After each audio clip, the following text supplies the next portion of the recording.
Hello लोगोफोर, welcome back to माय YouTube channel army lovers बड यूट्यूब चैनल नोंथांमोन बयखौबो फिन खनसे बरायहरनाय थाबाय।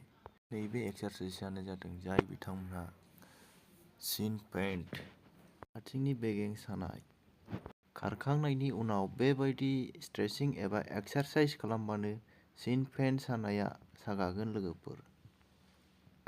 ओके बिदिबा लोगोफोर भिडिअखौ जोबजासिम नायलांदो आरो नोंथाङा चेनेलाव गोदानबा अन्नानै साबस्क्राइब, लाइक, शेयर, कमेन्ट खालामनो दाबाव। गोजोन्थों। जय बर' हारिनि जय हिन्द।